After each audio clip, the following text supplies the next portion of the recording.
नमस्कार मित्रांनो, मी डॉक्टर सूरज कुंडले। माझ्या आरोग्य आयुर्वेद या यूट्यूब चॅनलमध्ये सगळ्यांचं स्वागत। आज आपण मणका विकार आणि मणक्याचे आजार या बाबतीत थोडेसे मार्गदर्शन करणार आहोत। बऱ्याच वेळेला कसं होतं, मणक्याचे त्रास होतात आणि त्यासाठी आपण काय करतो, घरगुती उपाय काही करत नाही आणि बऱ्याच वेळेला वेदनाशामक गोळ्या आणि काही पेन किलर बाम वगैरे लावणं अशा पद्धतीनेच उपचार केले जातात। परंतु मित्रांनो, कसं आहे की मणका विकार हा बरा होण्यासारखा आहे, तो बरा होतो, परंतु त्यासाठी काय करायला लागतं सगळ्यात महत्त्वाचं ते म्हणजे विश्रांती, जे आपण त्या मणक्याला नेमकी देत नाही आणि त्यामुळं काय होतं की तुमचा मणका विकार वाढत जातो। काय करायचं आहे मित्रांनो, पहिली गोष्ट आहे ती म्हणजे काय की मणका विकार हा कशामुळे होतो, तर मणका आपला जो ताट असतो त्या मणक्याच्या मध्ये आपल्या वंगण किंवा चकती असते, ती चकती काय होते, काही वजन उचलल्यामुळं, धक्का बसल्यामुळं किंवा सतत वाकून काम केल्यामुळं सरकते, त्याची जागा सोडते आणि त्यामुळं आपल्या ज्या काही हाताच्या पायाच्या ज्या काही नसा आहेत ते कुठेतरी दबली जाते आणि त्याचा परिणाम आपल्या शरीरावर होतो। त्यामुळं हातात मुंग्या, पायात मुंग्या, चालताना पायाला ओढ लागणं अशा पद्धतीनं मणक्याचा आजार बळावतो आणि हळूहळू आपल्या पायातलं चप्पल सुटणं इथंपर्यंत अगदी नसा खराब होऊन जातात। तर हा आजार वेळीच बरा करायचा कसा, तर सगळ्यात महत्त्वाचं आहे ते म्हणजे तुम्ही त्यासाठी विश्रांती घेणं खूप महत्त्वाचं आहे। कमीत कमी 3 महिने तुम्ही विश्रांती घ्यायला पाहिजे।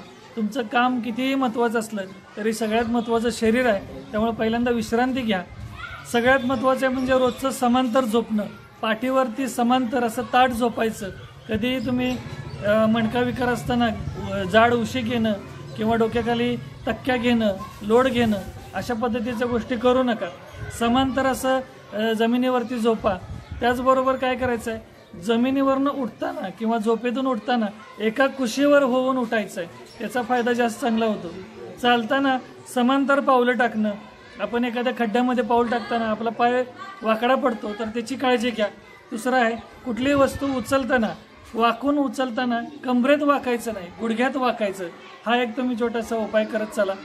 त्याचबरोबर ताट बसणे, जितकं शक्य आहे कॉम्प्युटरचं काम असेल, टायपिंग असेल, खुर्चीत बसत असाल तर ताट बसायला थोडंसं चालू करा आणि त्यामुळं पण मणका चांगला होतो। मणक्यासाठी घरगुती व्यायाम काय करायचे, तर काय करता येईल, पाठीवर झोपून हवेत पायांची सायकलिंग करणं, त्यामुळं तुमचे मणके चांगले होतात, मणक्यांचे स्नायू, कमरेचे स्नायू मजबूत होतात।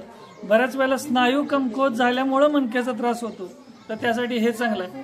दुसरं आहे, पोटावर पालथं झोपायचं आणि पोटावर झोपून पाठीमागून एकदा उजवा पाय एकदा डावा पाय असा वर आणायचा आणि हनवटीखाली असा हात ठेवायचा।